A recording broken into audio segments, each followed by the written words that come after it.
Dirahmati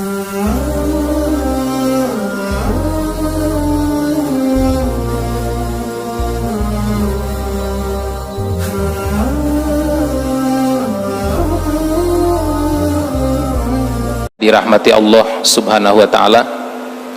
Pertama-tama kita panjatkan puji syukur alhamdulillah atas rahmat dan inayah Allah. Pada saat ini kita masih diberikan kesehatan dan kesempatan untuk bersama-sama melaksanakan kewajiban kita sholat subuh berjamaah, dan kita lanjutkan dengan kajian Al-Quran dalam rangka usaha ikhtiar meningkatkan kualitas keimanan dan ketakwaan kita kepada Allah. Tema kajian yang akan kita bahas pada kesempatan ini salah satu tema di dalam bab akhlak, yaitu menjaga hubungan dengan Allah dan juga menjaga hubungan dengan sesama manusia. Sebagaimana kita tahu bahwa Allah di dalam banyak ayat, kemudian Nabi SAW di dalam banyak hadis memerintahkan kepada kita agar kita menjaga hubungan dengan Allah dan sesama manusia. Hubungan dengan Allah secara horizontal dan hubungan vertikal antar sesama manusia.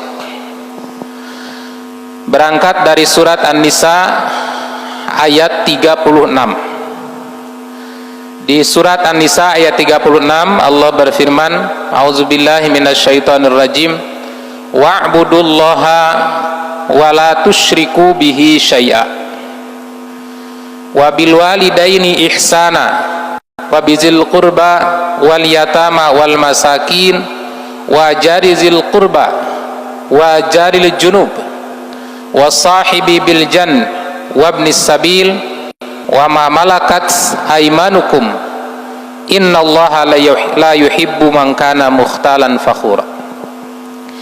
Nah, ayat ini memerintahkan kepada kita agar kita menjaga hubungan baik. Pertama, menjaga hubungan baik dengan Allah. Nah, bagaimana caranya? Yang pertama, kata Allah, wa'budullah, beribadahlah kepada Allah. Ibadah itu didefinisikan oleh para ulama secara bahasa itu al-khudu wa tazallul. Al-khudu merendahkan diri dan menghinakan diri di hadapan Allah, dan ini tidak boleh dilakukan terhadap manusia. Kepada manusia itu bukan rendah diri, tapi rendah hati. Merendahkan diri itu hanya di hadapan Allah. Dan ini dipraktekkan oleh kita pada saat kita sedang sholat. Kepala ini bagian anggota badan yang paling dijaga, paling dihormati, paling dimuliakan, karena disinilah tempat kecerdasan manusia. Kepala itu adalah simbol wibawanya manusia, tapi pada saat sedang sholat direndahkan di hadapan Allah, sampai kepala kita yang di atas itu sejajar dengan telapak kaki pada saat kita sedang sujud. Dan kaifiat ini nggak boleh dilakukan terhadap sesama manusia. Dulu ada seorang sahabat yang minta izin kepada Rasulullah untuk bersujud di kaki Rasul. Rasul melarang. Kata Nabi, seandainya aku diizinkan untuk sujud kepada sesama manusia, maka akan aku perintahkan para istri sujud terhadap suaminya, mengingat betapa besar hak suami terhadap istrinya. Tapi itu tidak boleh dilakukan. Nah, karena sujud itu hanya kepada Allah. Ini simbol al-khudu wa tadalul, merendah dan menghinakan diri di hadapan Allah. Yang mulia itu hanya Allah Subhanahu wa ta'ala. Nah, kemudian secara syar'i ibadah itu adalah imtisalul ma'murat, menjalankan seluruh perintah-perintah Allah, wajtinabul hiyat, menjauhi seluruh larangan-larangan Allah. Maka cara menjaga hubungan baik antara hamba dengan Allah itu wa'budullah. Kata Allah, jaga ibadahmu, jaga salatmu, jaga saummu, jaga hajimu, jaga umrohmu, jaga ibadah-ibadah yang lainnya. Ketika kita tidak taat beribadah, meninggalkan sholat, meninggalkan saum, meninggalkan zakat, itu berarti kita telah merusak hubungan kita dengan Allah. Nah, ini akhlak kepada Allah. Nah, dalam salah satu hadis, ihfadillah yahfadka, kata Allah, jagalah Allah, artinya jaga ibadahmu kepada Allah, yahfadka, maka Allah akan menjagamu. Kemudian yang kedua, cara menjaga hubungan baik dengan Allah yang ditunjukkan oleh Allah di dalam Al-Quran adalah wala tusyriku bihi syai'a. Kata Allah, kamu jangan musyrik kepada Allah dengan sesuatu pun, atau bisa juga diartikan sedikit pun kamu jangan musyrik kepada Allah. Itu kan terbagi tiga, ada musyrik akbar, ada musyrik asgor, ada musyrik khafi. Musyrik akbar, musyrik besar. Musyrik akbar ada yang dilakukan oleh orang-orang kafir, artinya orang ini ya musyrik ya juga kafir. Ada juga yang dilakukan oleh orang-orang Islam.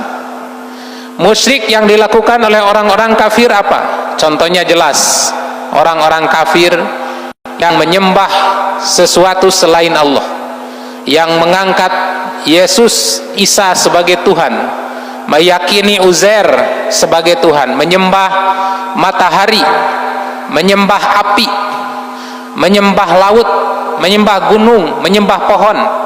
Nah, itu musyrik akbar. Orang ini ya kafir, ya juga musyrik. Tapi ternyata asyirkul akbar itu seringkali juga dilakukan oleh orang Islam. Orang Islam percaya kepada Allah, tapi percaya juga ke dukun. Percaya ke Allah, tapi percaya juga ada benda-benda yang memiliki kekuatan selain Allah. Ini termasuk asyirkul akbar, walaupun tidak membuat dirinya menjadi kafir. Artinya kalau ada orang Islam percaya ke dukun, tidak kemudian jadi kafir secara akidah, maksudnya dia tetap muslim, dia tetap orang mukmin, tapi muslim mukmin yang melakukan perbuatan dosa besar. Nah, itu asyirkul akbar. Hati-hati, bisa juga terjadi dilakukan oleh orang-orang Islam. Ketika orang Islam melakukan asyirku ini, berarti dia sudah merusak hubungan baiknya dengan Allah.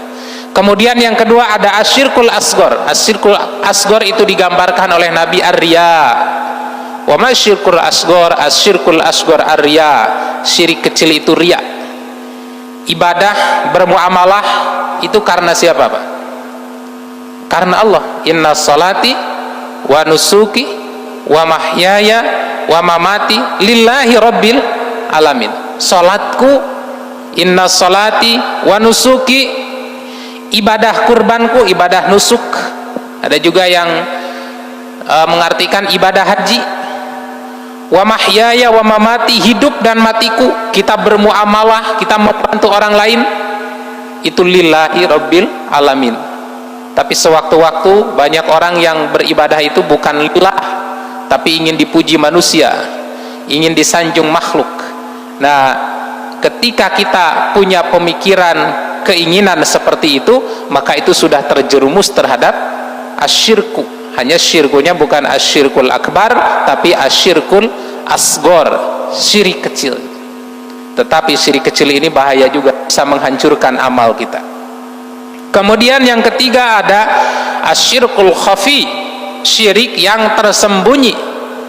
Syirik khafi ini digambarkan oleh Nabi, katanya bagaikan semut hitam di atas batu yang hitam di tengah malam yang gelap gulita.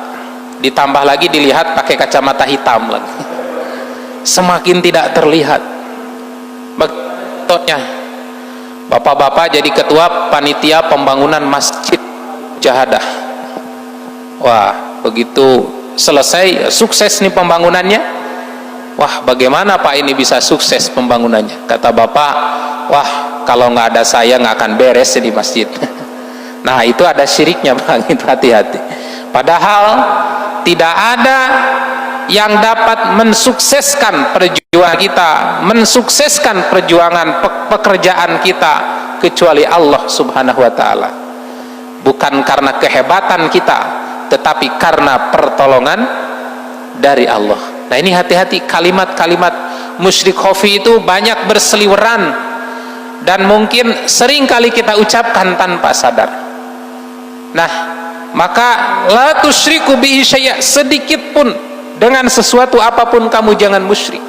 Ketika kita melakukan perbuatan itu, baik musyrik besar, musyrik kecil atau asghar, musyrik khafi, itu berarti kita telah merusak hubungan baik kita dengan Allah.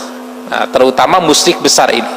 Sampai dalam hadis ini saya kutip dari kitab Musannaf Imam Abdul Razak. Dulu ada seorang sahabat namanya Ismail bin Umayyah, sengaja datang kepada Rasul. Kata Ismail bin Umayyah, ada seorang yang datang kepada Rasul lalu berkata, "Ausini ya Rasulullah, ya Rasulullah, saya beri nasihat." Jadi sahabat itu sering datang ke Nabi minta nasihat, minta petunjuk. "Ausini ya Rasulullah, saya beri nasihat." Terserah nasihat apa. Maka nasihat yang disampaikan oleh Rasul, qala la tusyrik billahi syai'a. Kata Nabi, kamu jangan menyekutukan Allah sedikit pun. Kamu jangan menyekutukan Allah dengan sesuatu apapun. Wa in hurriqta, walaupun kamu harus dibakar hidup-hidup. Seperti siapa, Pak? Nabi Ibrahim. Kenapa Nabi Ibrahim dibakar? Itu mempertahankan akidah. Karena pada saat itu Nabi Ibrahim sudah berjuang keras untuk mengajak Namrud dan kaumnya agar beribadah kepada Allah, agar tidak menyembah berhala, menyembah patung-patung. Dari mulai didakwahi dengan cara mau'idatil hasanah, dengan cara dakwah yang baik, sampai kepada Nabi Ibrahim mengajak dialog intelektual, akhirnya dihancurkan berhalanya. Ini sudah tidak ada jalan lain kecuali Tuhannya dihancurkan. Nah, akibat menghancurkan Tuhan-Tuhan mereka, berhala-berhala yang dipertuhankan itu, akhirnya Nabi Ibrahim dibakar. Wa in hurrikta, kita harus pertahankan akidah keislaman kita. Wa in hurrikta, walaupun kita harus dibakar hidup-hidup. Aw nusifta, nusifta itu dibelah, dipisah, dibelah dari kepala sampai ke kaki, karena mempertahankan akidah. Artinya di sini Nabi ingin mengatakan, walaupun kamu harus menghadapi kematian yang sangat mengenaskan, jangan sampai kamu musyrik, jangan sampai kamu menyekutukan Allah. Karena dosa musyrik itu, innallaha la yaghfiru ayyushraka bihi wa yaghfiru ma duna dzalika liman yasha. Allah masih mengampuni dosa-dosa selain musyrik. Allah tidak akan mengampuni dosa musyrik, tapi Allah masih mengampuni dosa selain itu. Makanya ibadah sehebat apapun, kalau musyrik itu hancur, Pak. Nah, inilah dua cara yang ditunjukkan oleh Allah dalam Al-Quran dalam rangka menjaga hubungan baik dengan Allah. Pertama, jaga ibadah kita, jaga sholat, saum, dan ibadah yang lainnya. Yang kedua, jangan rusak keyakinan kita dengan keyakinan syirik. Kemudian yang kedua, Allah memerintahkan agar kita menjaga hubungan baik dengan sesama manusia, hubungan horizontal, hubungan sesama makhluk. Dan ini juga ditunjukkan oleh Allah di ayat selanjutnya, wabil walidaini ihsana, dan berbuat baiklah kepada kedua orang tua. Jadi ternyata ketika Allah memerintahkan menjaga hubungan baik dengan sesama manusia, yang pertama kali diamanatkan oleh Allah adalah orang tua kita. Jangan sampai kita hormat kepada orang lain, tidak hormat ke orang tua. Memuliakan istri kita, tapi menghinakan kedua orang tua kita. Bisa bersikap ramah, sopan terhadap orang lain, tapi kasar terhadap orang tua. Maka sebelum menghormat yang lain, orang tua dulu. wabil walidaini ihsana. Kata Allah, hormati, berbuat baiklah, ihsan, berbuat baiklah kepada orang tuamu. Di dalam ayat lain, di dalam perintah lain, berbuat baik kepada orang tua itu disebut birrul walidain. Nah, kenapa disebut bir? Apa arti birrun? Birrun itu berasal dari barun, daratan. Daratan itu tempat yang luas. Kenapa berbuat baik ke orang tua disebut bar? Karena lahannya sangat luas. Bukan hanya dengan cara-cara amal yang besar, termasuk juga amal-amal kecil. Berkata-kata yang baik, bersikap yang baik, merendahkan suara di hadapan orang tua. Dan ini satu amal yang berat, apalagi ketika orang tua kita sudah sangat tua. Indal kibaro ahadihima, ketika sudah sangat tua, apalagi sudah mendekat kepikunan, wah itu tantangan berbuat baiknya besar sekali. Dan di situ bapak-bapak, ibu-ibu akan merasakan bagaimana sulitnya masuk surga, karena betapa sulit kita untuk bersikap baik terhadap orang tua di saat orang tua kita sudah sangat tua. Ngobrol udah nggak nyambung, mudah tersinggung, mudah marah. Ketika kita sedang capek, sedang ngantuk, menyuruh tanpa kompromi. Nah, disitulah ujian-ujian kesabaran. Kalau bapak-bapak merasakan bagaimana beratnya berbuat baik ke orang tua, itulah sulitnya masuk surga. Tidak mungkin berbuat baik kepada orang tua itu dijanjikan surga yang istimewa, bahkan tempatnya juga istimewa, pintunya juga pintu khusus. Kata Nabi, al-babul ausat min abwabil jannah maftuhun li auladil abrar. Pintu surga yang paling tengah dari pintu-pintu surga itu maftuhun li auladil abrar, dibuka khusus untuk pintu anak-anak yang soleh, anak-anak yang berbakti ke orang tuanya. Tidak mungkin diberi pintu khusus, diberi tempat khusus kalau amalan ini amalan ringan. Makanya kalau bapak ibu merasakan bagaimana beratnya berbuat baik kepada orang tua, itulah tantangan masuk surga. Apakah kamu akan menduga akan masuk surga, kata Allah, sementara kamu belum diuji? Nah, itulah salah satu ujian. Nah, makanya di dalam ayat yang lain, surat Al-Isra 23, berbuat baik ke orang tua itu diungkap dengan bahasa qada. Wa qada rabbuk, dan Tuhanmu telah mengkodok. Ada kodok kan ada qadar. Apa bedanya? Kalau qadar itu ketentuan Allah yang masih bisa berubah, bersifat pilihan, itu qadar. Kalau kodok itu ketetapan Allah yang tidak bisa berubah. Seperti apa kodok? Kematian, bisa nggak dirubah? Wah, nggak akan mati saya, nggak bisa, Pak. Idza jaa ajaluhum la yastakhiruna sa'atan wa la yastaqdimun. Kalau ajalmu sudah datang, tidak bisa diakhirkan, tidak bisa dimajukan walaupun sesaat. Kalau kita yakin terhadap ayat ini, maka kesimpulannya orang yang mati itu bukan karena sakit, bukan karena corona, bukan karena kecelakaan, bukan karena makanan, tapi memang ajalnya sudah habis. Idza jaa ajaluhum la yastakhiruna sa'ah wa la yastaqdimun. Ini qada, Pak. Salat yang setiap hari kita laksanakan yang 5 waktu itu qada itu. Kenapa? Karena tidak bisa dirubah. Nggak bisa kita sedang malas salatnya 2 kali we. Sedang semangat saya mah mau 10 kali sehari, nggak bisa. Tidak bisa dikurangi, juga tidak bisa ditambah. Ini sudah qada, sudah ketetapan Allah. Ibadah haji dikodok oleh Allah, waktunya ditetapkan, tempatnya juga ditetapkan. Dengan kata lain, ada miqat zamaninya, batas waktu, ada miqat makaninya, batas tempat, harus ke Mekah.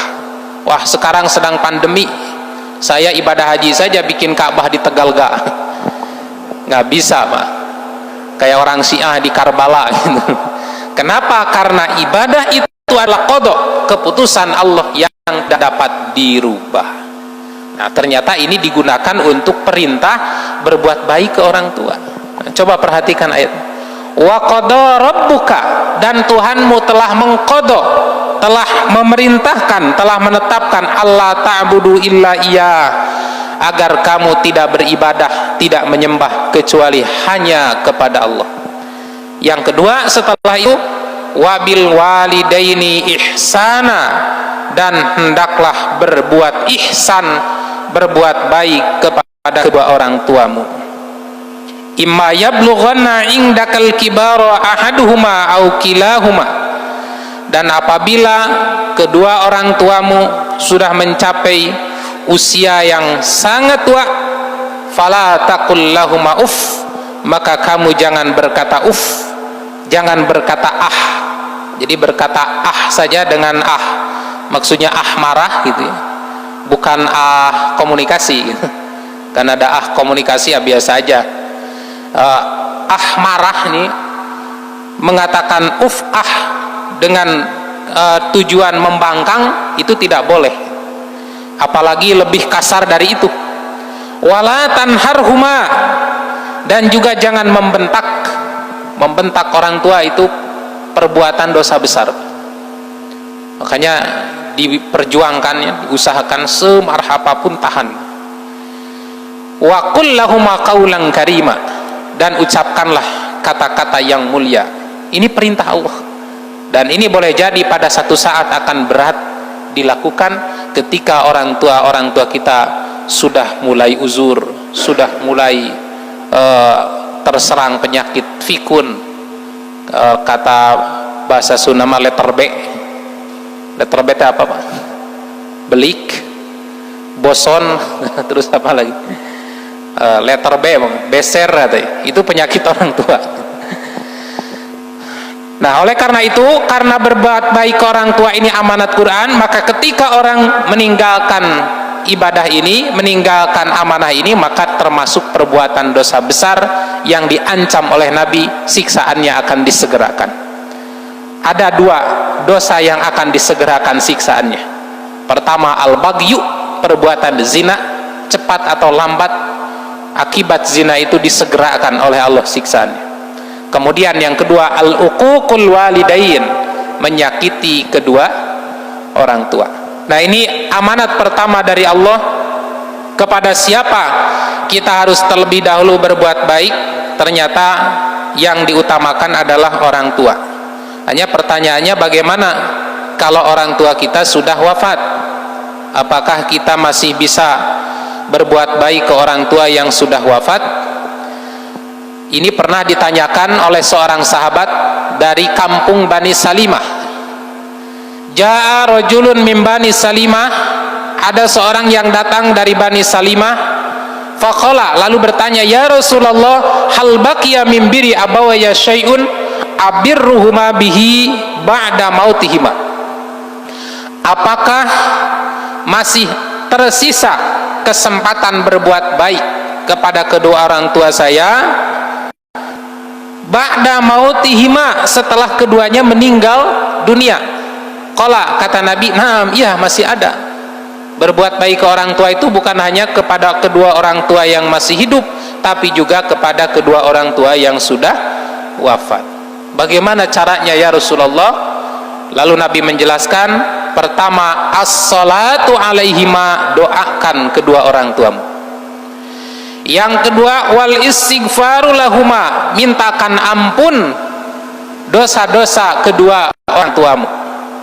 Dan poin 1 dan 2 ini sebenarnya berlaku juga untuk yang masih hidup ya. Jadi baik orang tua yang masih hidup, apalagi yang sudah wafat, yang sudah tidak bisa menambah amal-amal lagi, maka banyak-banyaklah didoakan dan dimintakan ampun atas dosa-dosanya. Kecuali orang tua kita termasuk murtadin, musyrik ya. Terhadap orang tua yang musyrik itu, jangankan kita, Nabi saja dilarang, tidak boleh memintakan ampun terhadap orang-orang musyrik, walaupun itu kerabat kita sendiri. Karena orang musyrik itu adalah orang yang dibenci oleh Allah Subhanahu wa taala. Nabi Ibrahim saja tidak dapat menyelamatkan ayahnya karena ayahnya meninggal dalam kemusyrikan. Jadi doa dan istighfar ini bisa dilakukan oleh kita baik untuk orang tua yang masih hidup maupun orang tua yang sudah wafat. Malah khusus istighfar ini Pak, kita akan diajarkan oleh Nabi istighfar khusus untuk orang tua, yaitu Rabbighfirli wali walidayya warhamhuma kama rabbayani shagir. Ternyata istighfar kita untuk orang tua itu bisa mengangkat derajat orang tua di surga. Dalam salah satu hadis dikatakan, nanti para orang tua muslim, kata Nabi, akan dipersilahkan oleh Allah masuk surga, tidak tanggung-tanggung, langsung dipersilahkan masuk surga ke sebuah tempat yang sangat istimewa. Sampai yang dipersilahkannya juga tidak pede, nggak percaya diri, bener nggak ini tempat saya? Karena kalau diibaratkan ongkos, sholat diibaratkan ongkos itu, saum diibaratkan ongkos saya ini pas-pasan. Sholat aja belang betong misalnya, duhur ke asaran, asar ke magriban, magrib ke isyaan, isya ke subuhan, subuh ke berangan itu. Kok sekarang diberi tempat istimewa ini? Maka kemudian para orang tua muslim ini akan bertanya kepada Allah, annali hazihi ya Rabb, ya Allah, ini akibat amal apa ini? Rasanya saya tidak punya amal istimewa, kok diberi tempat istimewa? Maka kemudian Allah menjawab, bi istighfari waladikalak, ini disebabkan istighfar anak-anakmu kepadamu. Nah ini Pak, maka jangan lupakan orang tua kita saat kita sholat, minta ampun untuk diri kita, jangan lupakan kedua orang tua, doakan terus kedua orang tua. Ini adalah cara istimewa dan ini paling ringan. Berbuat baik paling ringan kepada orang tua adalah mendoakan dan beristighfar, tapi pahalanya luar biasa. Maka jangan lupakan doa-doa dan istighfar untuk orang tua di saat kita sedang sholat wajib, di saat kita sedang sholat malam, pada saat kita sedang haji, sedang umroh dan ibadah yang lainnya. Kemudian yang ketiga, kata Nabi, berbuat baik ke orang tua yang sudah wafat adalah wa infazu ahdihima mim ba'dihima, tunaikan janji-janjinya apabila keduanya sudah wafat. Orang tua kita pernah berjanji, baik janji kepada Allah dalam bentuk nazar mau berbuat ini, berbuat ibadah ini, tapi belum sempat melaksanakan, wafat. Itu kewajiban anak yang berbakti ke orang tua menunaikan nazarnya. Janji kepada manusia akan memberikan ini tapi tidak sempat diberikan karena keburu wafat, tunaikan janjinya. Apalagi hutang-hutangnya, bereskan hutang-hutangnya. Maka ini termasuk salah satu cara berbuat baik ke orang tua. Makanya hutang mah itu tidak termasuk waris. Jadi tidak perlu dibagi anaknya 10, hutangnya bagi 10, nggak perlu Pak. Kalau mampu dibayar sendiri, bayar saja. Karena ini adalah salah satu cara berbakti ke orang tua. Kemudian yang keempat, wasilaturrahimil lati la tusallu ila bihima. Kata Nabi, sambungkan silaturahim yang dulu pernah disambungkan oleh orang tua kita. Lanjutkan silaturahim orang tua kita kepada saudara-saudaranya, kepada kerabatnya. Dan yang kelima, wa ikramu sadiqihima, muliakanlah kedua sahabat orang tua kita. Jadi memuliakan sahabatnya juga termasuk birrul, termasuk berbuat baik ke orang tua. Bagaimana caranya? Berikan kebaikan semampu kita. Dan ini ternyata bisa juga dilakukan kepada orang lain, bukan hanya untuk orang tua, tapi juga bisa untuk istri. Seperti Nabi dulu kalau punya rizki, Nabi itu menyembelih seekor kambing, kemudian dagingnya dibagi-bagikan kepada teman-teman Khadijah. Nah ini bukan dalam konteks memperingati kematian Khadijah, tapi hadis itu berbicara berbuat baik kepada teman-teman Khadijah, karena Nabi itu sangat sulit sekali untuk melupakan kebaikan Khadijah sampai para istri-istrinya pun cemburu. Kenapa? Karena begitu besar dukungan dan perjuangan Khadijah di awal-awal Islam, pada saat Nabi sedang berjuang berdakwah, di saat semua bangsa Arab membenci Nabi, Khadijah lah yang membela Nabi. Makanya Nabi itu sering menyebut kebaikan-kebaikan Khadijah di hadapan istri-istrinya sampai cemburu. Dan kalau punya rizki, Nabi sembelih seekor kambing kemudian dibagikan dagingnya ke teman-temannya. Nah, ini salah satu contoh berbuat baik kepada kedua orang tua atau orang yang sudah wafat. Kemudian yang kedua, yang diamanatkan oleh Allah di dalam Al-Quran dalam rangka menjaga hubungan baik dengan sesama manusia itu adalah wabizil qurba, jaga hubungan baik dengan kerabat. Kerabat itu adalah orang-orang yang masih punya hubungan darah dengan kita. Nah, ini wasilul arham, jaga rahim-rahim. Bahkan termasuk perintah dalam menyalurkan zakat, infak, sedekah. Kalau kita punya keluarga-keluarga yang masih memerlukan bantuan, termasuk fuqara, masakin, termasuk duafa, itu dianjurkannya ke keluarga dulu, Pak, bukan ke orang lain dulu. Dilihat apakah keluarga kita ini ada tidak yang masuk kategori mustahik, fakir, miskin, atau kaum yang termasuk duafa. Oh, ada. Kesitulah paling utama menyarukan zakat, infak, dan sedekah.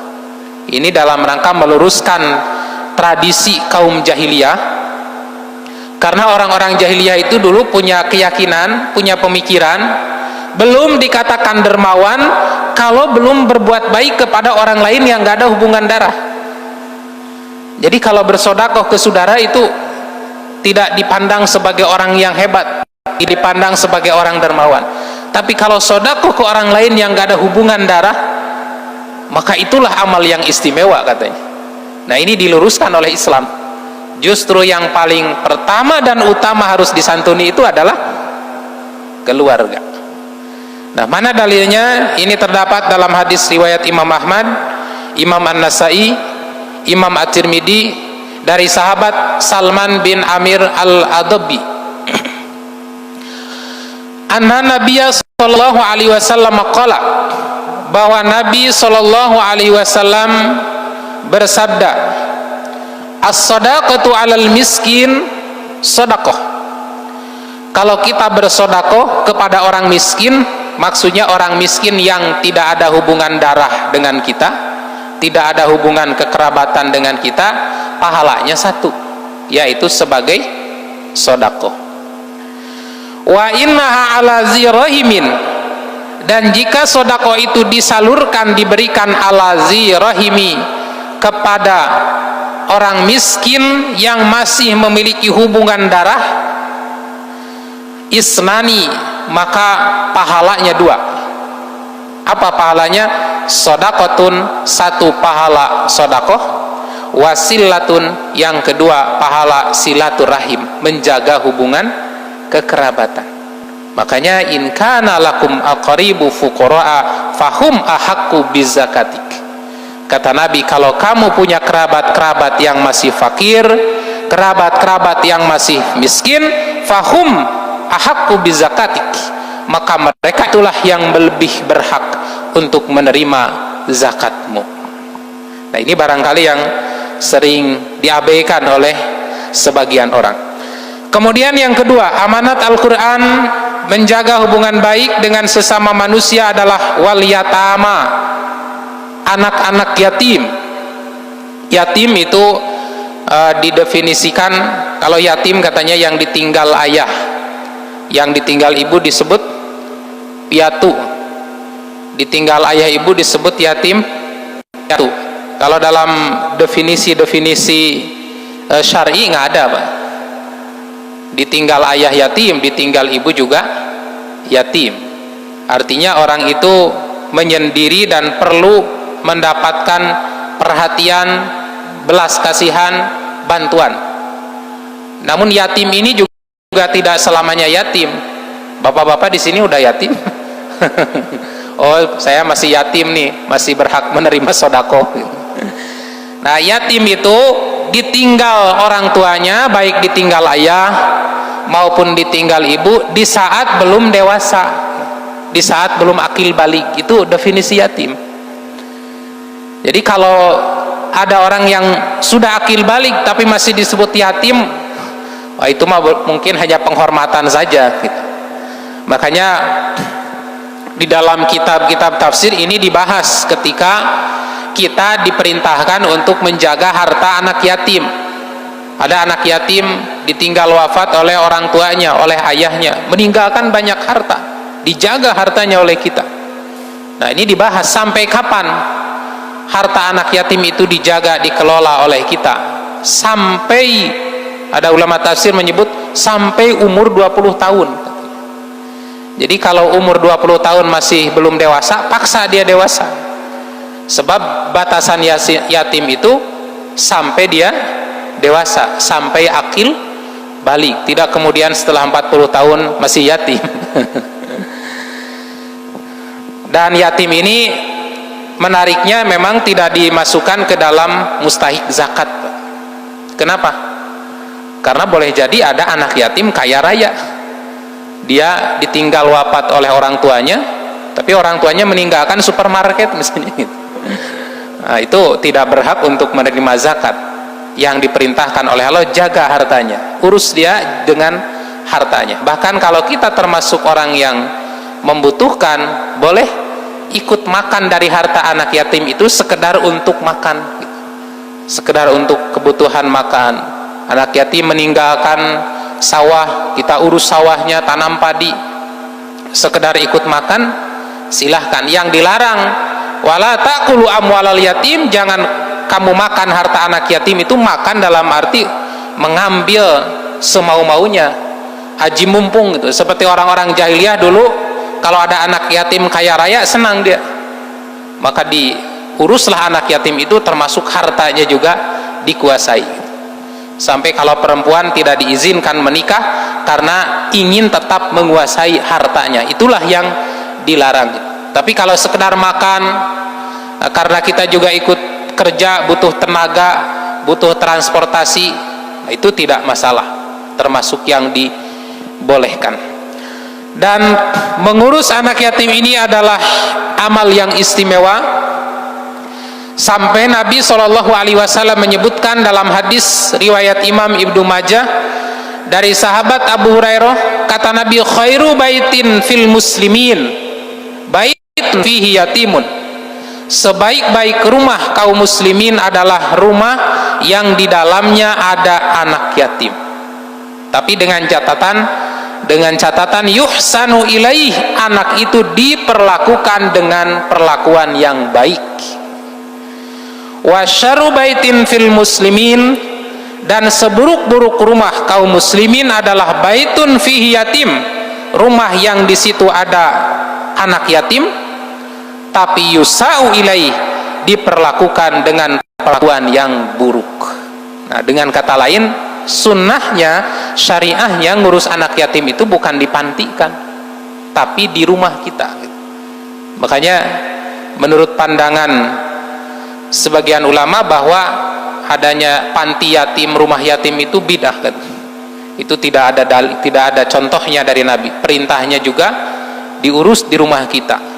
Tapi karena sekarang mayoritas pada nggak mau, ya itu dianggap an-nizamul badil, alternatif sistem, daripada mereka terlantar, tidak ada pembinaan, tidak ada pendidikan, tidak ada pengawasan pengurusan dari orang-orang tua, ya maka itu dianggap solusi, ya dianggap solusi. Walaupun ketika dilabeli yatim itu rasa sedih masih tertanam, oh karena mereka itu adalah anak yatim.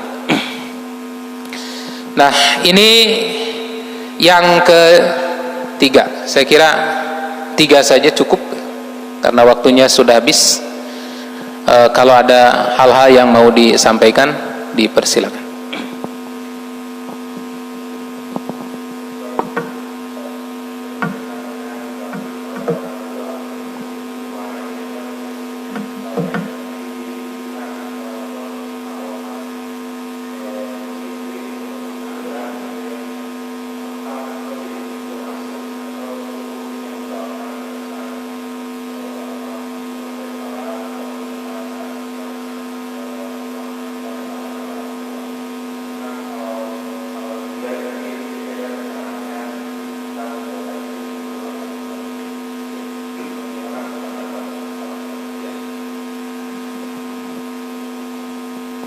Terkait dengan ziarah kubur itu disyariatkan di dalam Islam.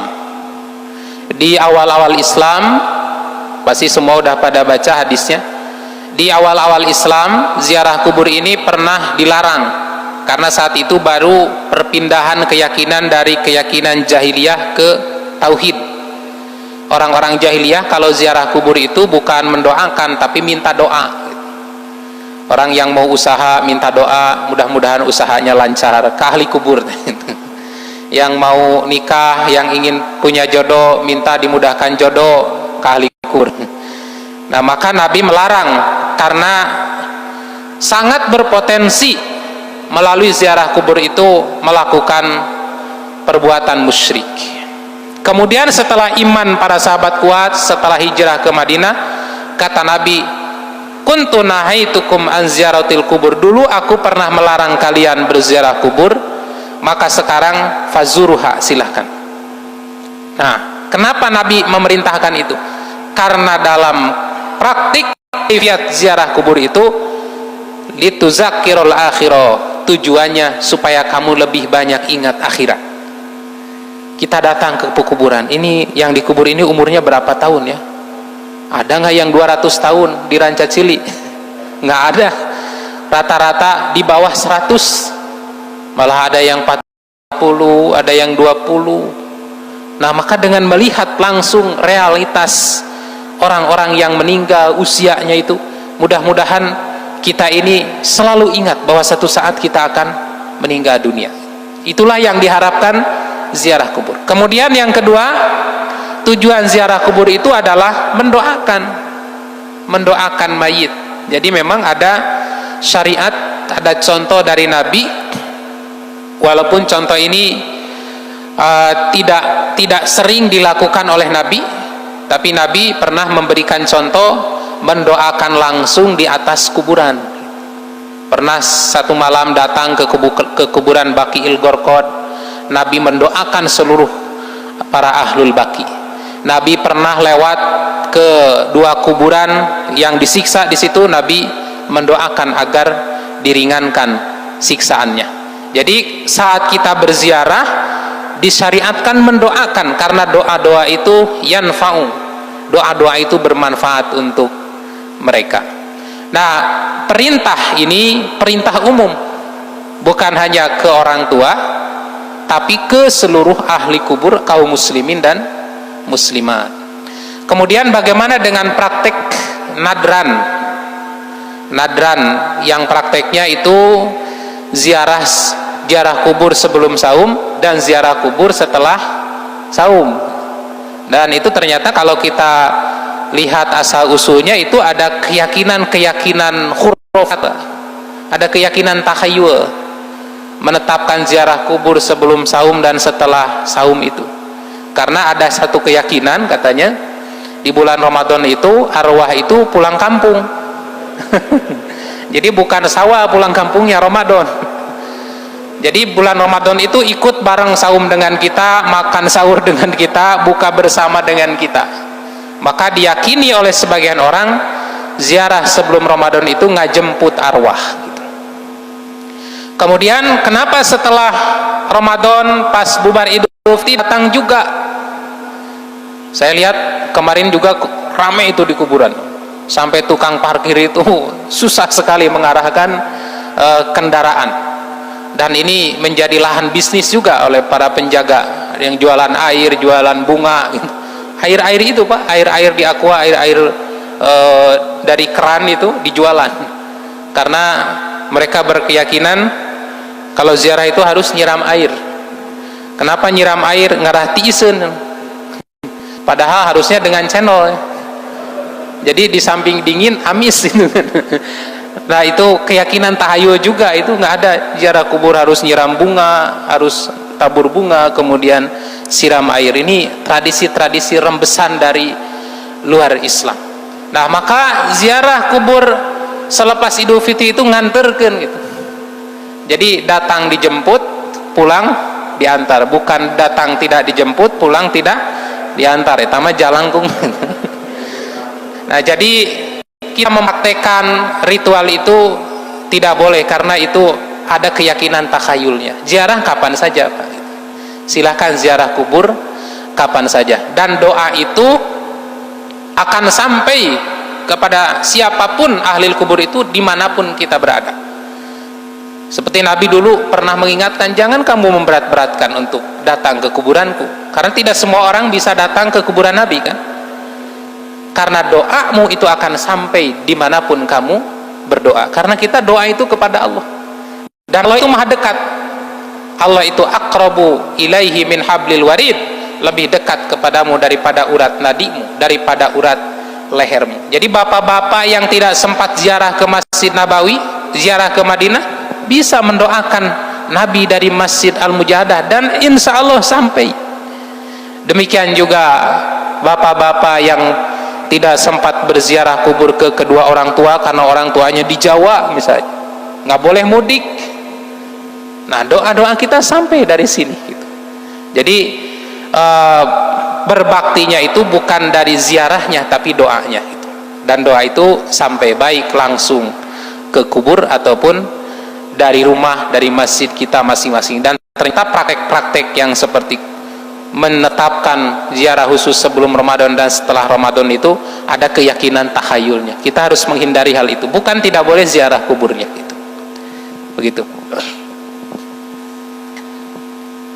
Sudah cukup nampaknya, kita cukupkan sekian. Mudah-mudahan apa yang kita bahas, apa yang kita kaji pada kesempatan ini menjadi ilmu yang bermanfaat dan menambah keyakinan dan keimanan kita, wabil khusus dalam menjaga hubungan baik dengan Allah dan sesama manusia. Demikian kajian kita.